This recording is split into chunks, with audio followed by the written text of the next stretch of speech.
महोदय, ध्वस्त भएको जीवन र जगतमा पनि मानिसले हरेक बिहानीको मुखमा सुन हुन्छ भनेर सोध्छ। टल्कने जति सबै सुन हुँदैन भन्ने कुरो पनि एकातिर छ।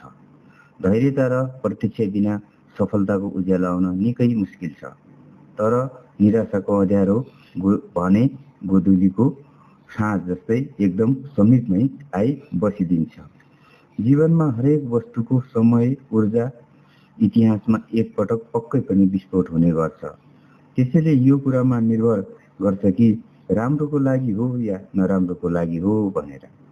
कैयौँ कुराहरू उत्तम, मध्यम र प्रथम हुन पनि त जीवनको एकदमै कठिन मोडबाट खारिनु पर्ने यो नियम हामीले सुरु गर्ने कथा, वस्तु, रोल मोडेल र चरित्रबाट खारिएर पवित्र बन्नु नै सर्वपूज्य हुनु चाहिँ होइन, एकाध रूपमा परिचित हुनु चाहिँ हो।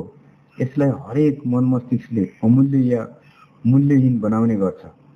तर जादुमय तरिकाले चमक धमक उही बिहानी र उही सितारा भने धेरै समयसम्म धैर्य गर्न सक्दैनन्।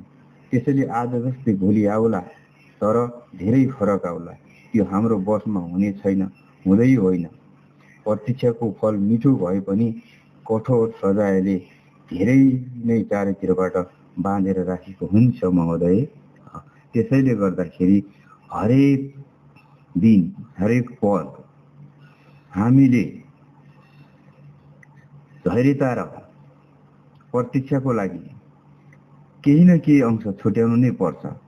तर यो धैर्यता र प्रतीक्षा जतिको दुःखदायी र पीडामय भने अरू कुनै हुन सक्दैन भन्ने चाहिँ प्रष्ट हुन्छ। हस्।